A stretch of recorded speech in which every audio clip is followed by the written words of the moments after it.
본문 말씀은 다윗이 아들 솔로몬에게 주는 그런 교훈이죠. 이제 말하자면 다윗 왕이 임종이 가까워지면서 3대 왕인 솔로몬에게 주는 유언이죠. 유언입니다.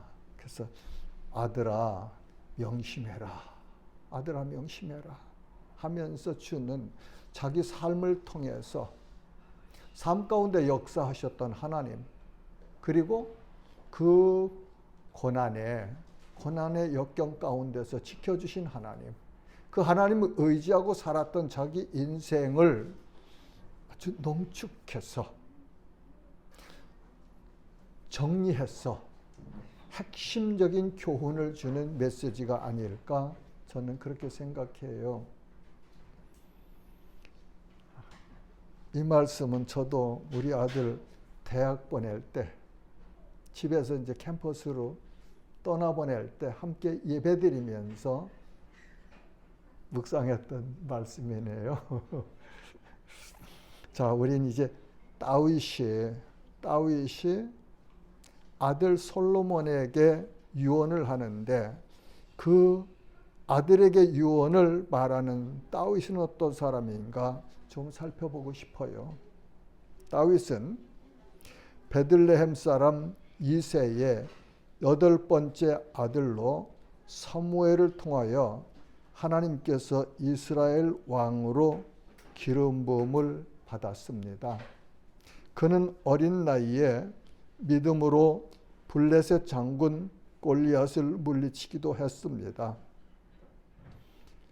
골리앗을 물리칠 때 다윗의 마음속에 붙들고 있던 믿음이 사무엘상 17장 45절에서 49절에 잘 기록되어 있죠.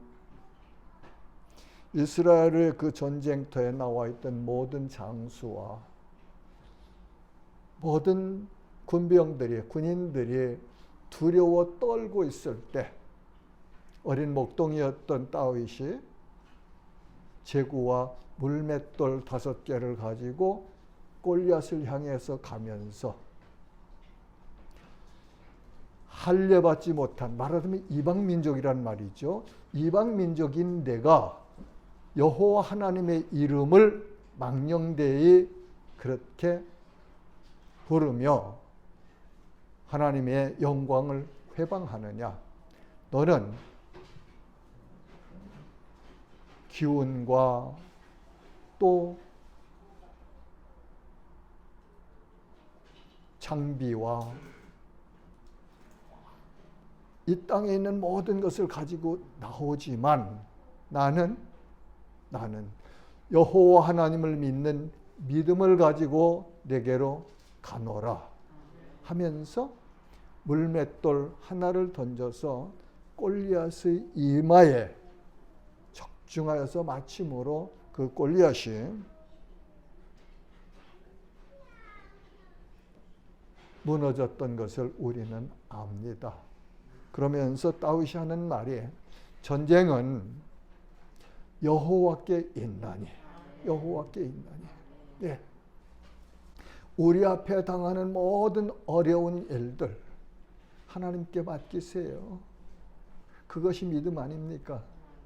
그는 30세에 왕위에 올라서 40년 동안 왕으로 통치하면서 이스라엘 역사 중에 가장 흥왕했고 가장 넓은 영토를 가졌고 그런 이스라엘을 영광스럽게 세운 왕이었습니다. 지금도 이스라엘 국기에 보면 다윗의 별이 있죠. 그리고 지금도 이스라엘 사람들은 그 다윗의 영화를 추억하면서 기억하면서 그런 날을 소망하며 살아가고 있다고 하지요. 이렇게 다윗은 수많은 환난과 고난을 당했지만 그는 영광스러운 인생을 살았습니다. 왜요? 하나님을 믿었기 때문에. 하나님께서 다윗을 지켜주셨고 다윗을 사용하여서 영광을 받으셨으며 다윗을 통해서 이스라엘을 흥왕하게 부요하게 그렇게 역사하신 이 역사를 통해서 하나님은 영광을 받으셨습니다. 다윗은 목동이었죠. 그러면서 그는 음악가였어요. 그리고 시인이었고 군인이며 정치가였고 기도하는 믿음의 사람이며 예언자였고 왕이었습니다. 참 출중한 하나님께 주시는 은사를 많이 가지고 받고 살았던 사람이죠. 그런데도 그 다윗 왕은 자기 인생 가운데 참 고난의 광야를 많이 경험했죠. 우리가 잘 아는 시편 23편 다윗이 말년에 썼다고 합니다. 내가 사망의 음침한 골짜기로 다닐지라도 내가 해를 받지 두려워하지 아니함은 주께서 나와 함께 하심이라.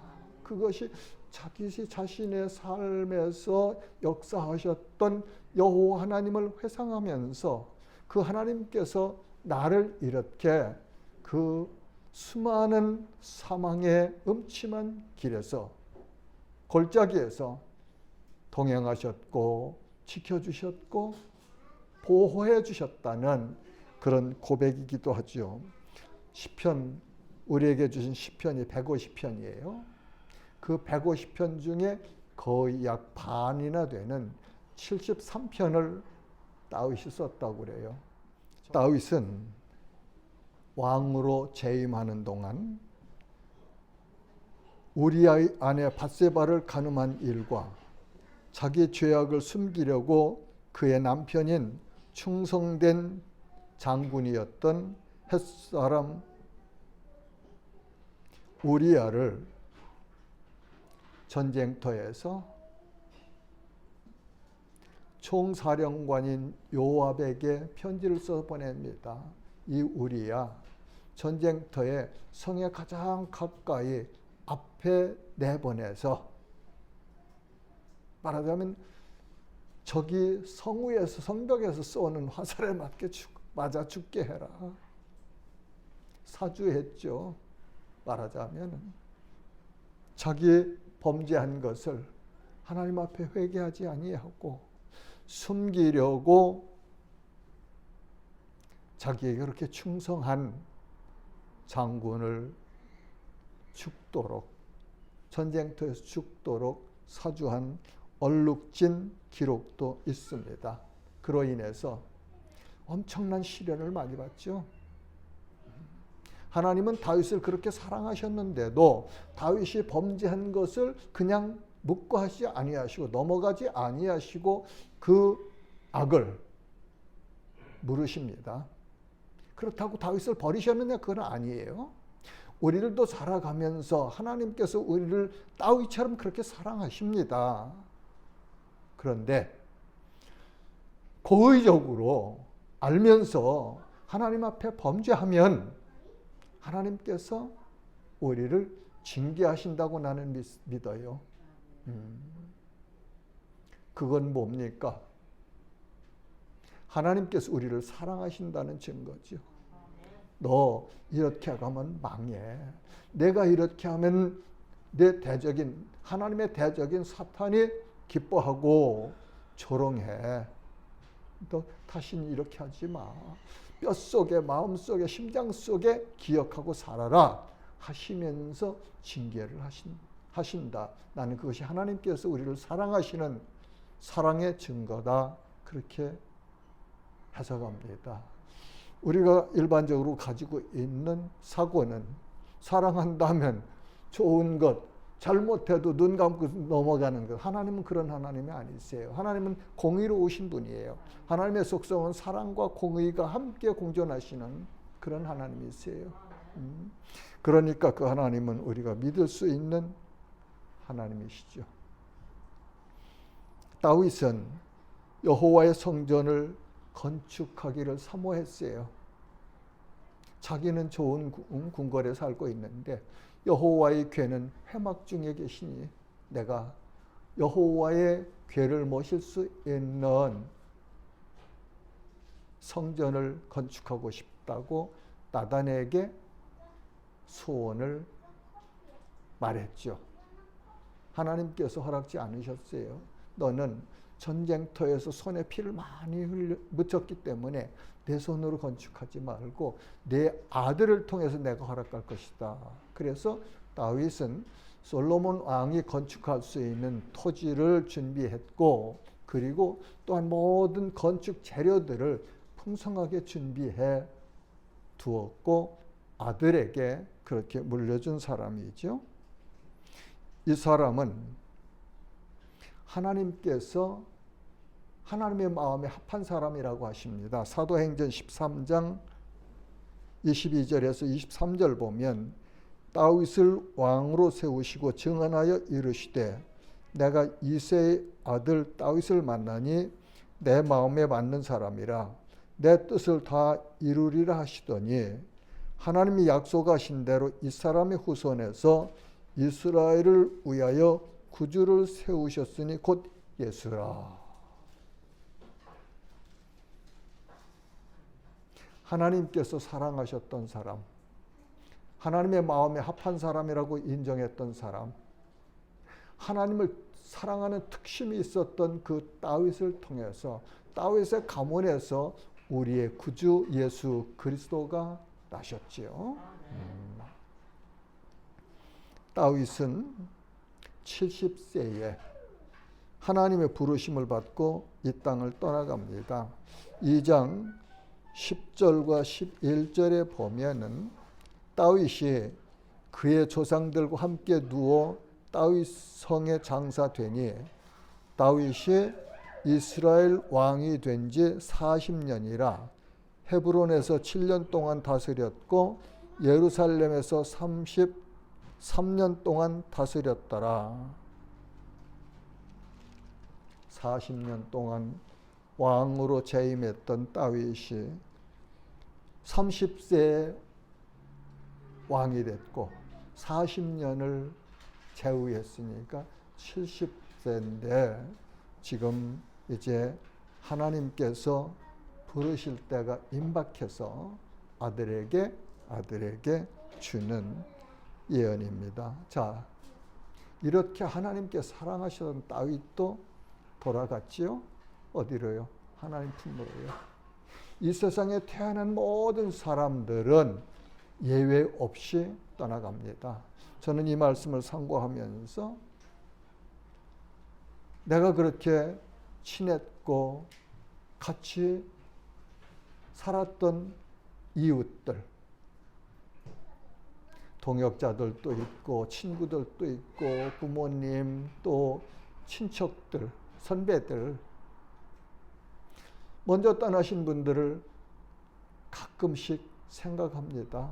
한 분 한 분 이렇게 이름을 부르면서 그들과 함께 살 때 누렸던 그 즐거움, 기쁨들을 회상하면서 앞서갔는데 그 영광스러운 하나님의 나라에서 다시 만날 수 있는 분은 누굴까? 저는 잘 몰라요.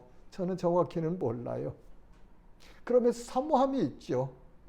그 나라에서, 그 영광스러운 그 나라에서 함께 살 수 있는 은혜가 앞서간 그들에게 있었으면 좋겠다.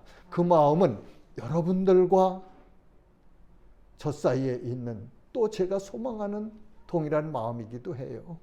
네. 이제 1절에 보니까 다윗이 죽을 날이 임박함에 그의 아들 솔로몬에게 명령하여 이르되 내가 이제 세상 모든 사람이 가는 길로 가게 되었노니 떠나가네요. 그렇죠? 우리도 떠나갈 거예요. 아무리 이 땅에 우리가 마음을 두고 좋은 것을 많이 소유했다고 해도 하나님이 부르시면 떠나가요. 그건 현실이에요.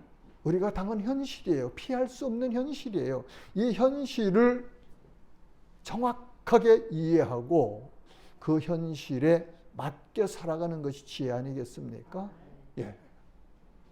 떠나야 되는데 안 떠날 사람처럼 세상 생각하고 살면은 실수를 하게 되지요. 다윗이 아들에게 유언을 합니다. 2절 하반절에 보니까 너는 힘써 대장부가 되고, 쫄장부 되지 말고 대장부가 되라. 대장부. 이웃들을 대할 때 좀 대장부가 되면 좋겠어요. 쫄장부 되지 말고, 쫄장부 되지 말고 멋있게 한번 살아보는 거예요. 멋있게. 떠나갈 날이 우리 앞에 당면해 있는데 언젠지 모르지만 하나님 부르시면 다 두고 가야 되는데 그렇게 세상 일에 붙들려서 절절절절 대고 쫄장부 노릇하지 말고 대장부 되어서, 다윗이 지금 솔로몬에게 한 것처럼 너는 힘써 대장부가 되라. 대장부. 마음 넓게, 마음 크게. 하나님 그렇게 사랑하고 이웃들 이해하고 사랑하고 주님 일에 힘써 최선 다하고 그런 사람 되라. 그런 말씀이죠. 전 그렇게 받아요. 그러면서 3절 쭉 보면은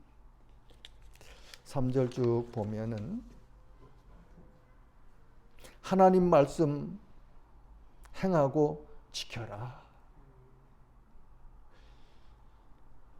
하나님께서 모세를 통해서 주신 그 율례와 계명들, 이스라엘은 그 계명을 613개라고 해요. 그런 것을 다 종합해서 지금 아들에게 주는 유언이 내 하나님 여호와의 명령을 지켜 그 길로 행하여 하나님의 말씀을 지켜라. 그 길로 따라가라. 그 법률과 계명과 율례와 증거를, 이건 다 하나님의 말씀이라고 그렇게 종합해서 해석하면 됩니다. 모세 율법에 기록된 대로 지키라. 하나님의 명령을 따라가고 그 말씀을 지켜라. 그리하면 내가 무엇을 하든지 어디로 가든지 형통할지라. 아멘. 아버지가 세상을 떠나면서 아들에게 주는 유언, 헛소리 하겠습니까? 자기 인생 살아오면서 이것만은 놓치면 안 돼. 이것만은 내가 아들한테 넘겨줘야 돼. 했던 교훈을 농축해서 집약해서 아들에게 주는 유언이에요. 그것도 3대 왕이 되는, 다음 때를 이어갈 왕이 될 솔로몬에게 주는 말씀이잖아요. 이 말씀대로 우리가 행하면 형통합니다. 형통해요. 세상 사람들은요, 복 받아라, 복 받아라. 그런다고 복이 옵니까? 복 주세요, 복 주세요 한다고 복이 옵니까? 그렇다면 그거는 세상 종교죠. 하나님은요, 제가 이제까지 40몇 년 동안 읽고 연구하고 정리한 하나님의 말씀은, 하나님의 말씀에 순종하면 약속이에요. 그죠? 언약. 하나님의 말씀에 순종하면 이렇게 복을 주리라. 언약입니다. 이 말씀대로 다윗이 지금 아들에게 주는 이 유언의 말씀대로 우리가 살면, 믿고 살면 형통해요. 다 형통하다는 게 뭡니까? 아무리 어려운 환경 가운데도 하나님께서 보호해 주심을 받는 것. 가슴이 찢어져서 어떻게 할 수 없지, 그렇게 마음에 상처가 있을 때에도 하나님께서 위로해 주시고 주시는 평강, 이런 것들이 있을 때 형통한 거 아닙니까? 사랑하는 동역자 여러분, 이 말씀 마음속에 간직합시다. 그리고 이 말씀대로 살아봅시다. 그리고 내 인생이 형통했노라고 이제 이따 결론에 하고 싶었는데, 우리 후손들에게 자녀들에게 남겨줄 유산으로 정리해서 다른 말 할 거 없고 이 말씀 간직하고, 야, 내가 이렇게 살았더니 하나님께서 내 인생을 이렇게 형통하게 해주셨어. 너희들도 이렇게 살아라 하고 남겨줄 유언으로, 유산으로 받아가지고 살면 참 좋겠습니다. 하나님의 약속이죠. 4절 보면은 여호와께서 내 일에 대하여 말씀하시기를 만일 네 자손들이 그들의 길을 삼가 마음을 다하고 성품을 다하여 진실이 내 앞에서 행하면 이스라엘 왕위에 오를 사람이 내게서 끊어지지 아니하리라 하신 말씀을 확실히 이루게 하시리라. 하나님께서 다윗에게 왕위를 주시고 하나님 마음에 합한 사람이기에 다윗 가문에서 왕위가 끊어지지 아니하리라는 언약을 해주셨죠. 구약의 예언서에 보면 여러 군데 나옵니다. 그리고 그 다윗의 후손으로 메시아 그리스도가 오시리라는 예언을 성경은 말씀해 주셨어요. 그래서 다윗은 하나님께서 자기에게 주셨던 그 언약을 기억하면서, 아들아, 하나님께서 내게 주셨던 그 말씀대로 너희들이 행하면은 왕위가 끊어지지 않는다고 하셨으니까 3절에서 준 그 교훈을 지켜 살아라. 기억하면서 지켜 살아라. 그런 유언을 하지요. 마음을 다하고 성품을 다하여 진실이 행하면 이스라엘 왕위에 오를 사람이 내게서 끊어지지 아니하리라. 하나님의 약속을 받는 길을 가르쳐 주죠. 그렇죠? 그러면서 마음과 뜻을 다하여 하나님을 사랑하고 하나님의 말씀에 순종하여 살아야 하나님의 언약을 누릴 수 있다고 정리합니다.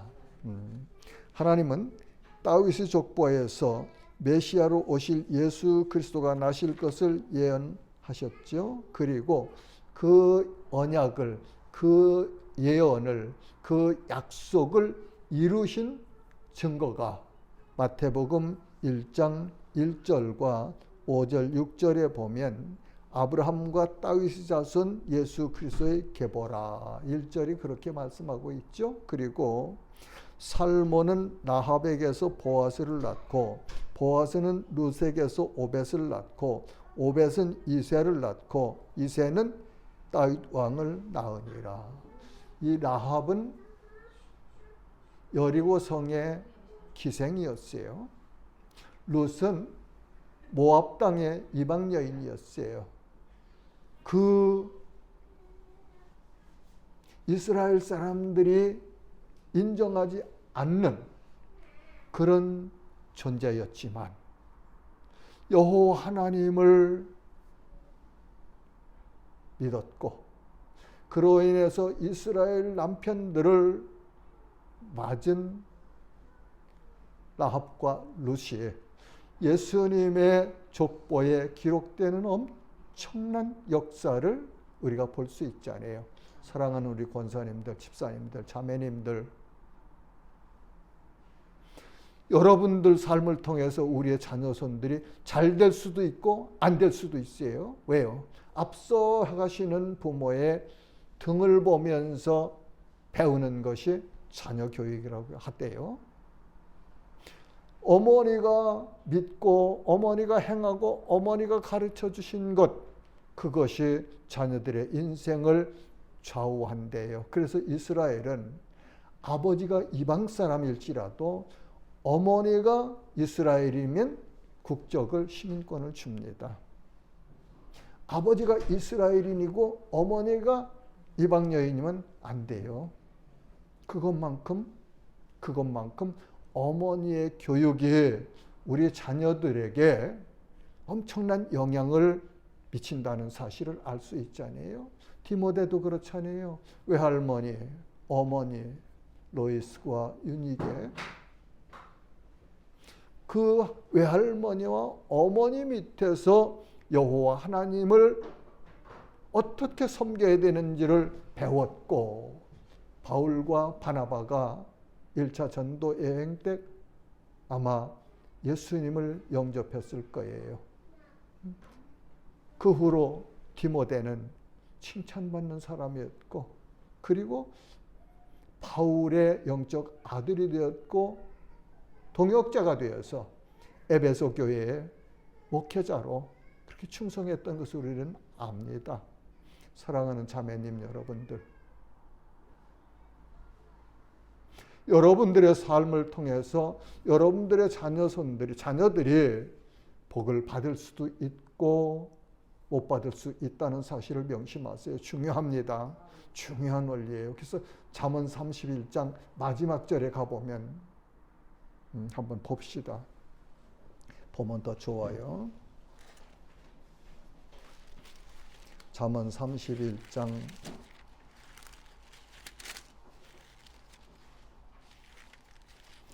잠언 31장에는 지혜로운 여인에 대한 교훈이 있는데 29절부터 읽어볼게요.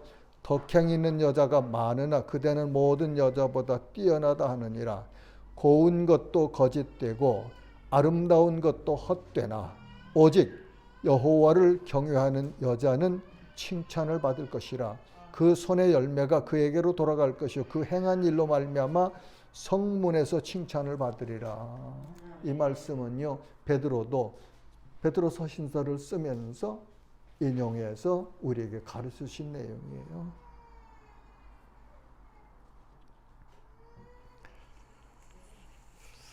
자, 이제 정리하겠습니다. 하나님께서 우리를 사랑하십니다. 어떻게 사랑하시느냐고요? 얼마나 사랑하시느냐고요? 요한복음 3장 16절과 17절에서 우리에게 가르쳐 주십니다. 하나님이 세상을 이처럼 사랑하사 독생자를 주셨으니 이는 그를 믿는 자마다 멸망하지 않고 영생을 얻게 하려 하심이라. 하나님이 그 아들을 세상에 보내신 것은 세상을 심판하려 하심이 아니요 그로 말미암아 세상이 구원을 받게 하려 하심이라. 하나님께서 독생자 예수 그리스도를 보내주신 뜻은, 목적은 그로 말미암아 심판을 받게 하려 하심이 아니고 그를 믿고 구원을 받게 하려고 보내셨다. 그런 말씀이에요. 예수님께서 말씀하십니다. 마태복음 22장 37절에서 38절 말씀은 내 마음을 다하고 목숨을 다하고 뜻을 다하여 주 너의 하나님을 사랑하라 하셨으니 이것이 크고 첫째 되는 계명이요. 율법 중에 가장 큰 율법이 뭡니까? 물은 율법사에게 예수님께 말씀하시던 가장 크고 중요한 첫째 되는 계명이 하나님을 내 마음과 성품과 모든 것을 다해서 사랑해라. 사랑해라.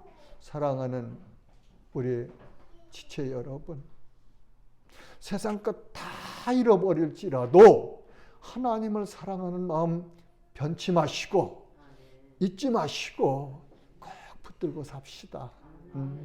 사랑은요, 사랑은 형용사가 아니에요. 동사입니다. 동사. 사랑은 행함이 있는 거예요. 행함이 있을 때 온전한 사랑이지, 내가 입으로 아무리 사랑합니다, 사랑합니다, 사랑합니다 해도 실제 액션이 없으면, 행동이 없으면, 행함이 없으면 거짓 사랑이에요. 하나님을 사랑하는 것, 우리 삶에서 환난 가운데서도 신앙을 지키는 것이고, 유불리 떠나서 하나님께서 명령하신 말씀 따라 살아가는 것이에요. 그것이 하나님을 사랑하는 삶이지요. 예수님 말씀하세요. 마태복음 6장 33절은 그런즉 너희는 먼저 그의 나라와 의를 구하라. 그리하면 이 모든 것을 너희에게 주시리라. 성공하는 비결은요, 말씀 속에 다 있어요. 하나님 사랑하고요. 먼저 하나님 나라와 의를 구해라. 그리하면 먹을 것, 마실 것, 입을 것, 그건 다 이방인들이 구하는 것인데 그 모든 것을 너희 아버지께서, 하늘 아버지께서 너희에게 더하시리라. 우리는 하나님 은혜로 사는 사람들이, 물론 우리 열심히 노력해요. 열심히 일해요. 그러나 아무리 열심히 일하고 아무리 열심히 모으려고 해도 창고가 구멍이 났으면은 안 채워지는 거예요. 안 채워지는 거. 이 독에, 밑에 구멍이 난 독에다가 물을 아무리 갖다 부어 보십시오. 가득 차나? 찰 수 없습니다. 왜? 빠져나가기 때문에. 빠져나가는 구멍을 지켜주시는 하나님이 우리의 삶에서, 우리의 가정경제에서, 우리의 자녀들의 장래에서 역사하실 때 우리가 온전한 형통함을 누릴 수 있는 겁니다. 그러니까 순서를 바꿔야 돼요. 우선순위 바꿔야 됩니다. 먼저 하나님 나라, 하나님 의 구하면 나머지는 하나님께서 다 해주신대요. 사랑하는 지체 여러분, 우리들도 다윗처럼 바울처럼 하나님을 사랑해야 합니다. 하나님을 사랑하는 증거는 하나님의 말씀인 성경을 늘 가까이 하며 말씀에 순종하는 삶을 살아야 합니다. 믿음과 행함은 동전의 양면과도 같습니다. 예수 그리스도를 주님으로 믿고 하나님을 사랑하는 성도들로 믿음의 대장부가 되어 세상을 이기고 하나님의 영광을 높이 올려드리는 성도들로 승리하시기를 주님의 이름으로 축복합니다. 하나님 은혜 감사합니다.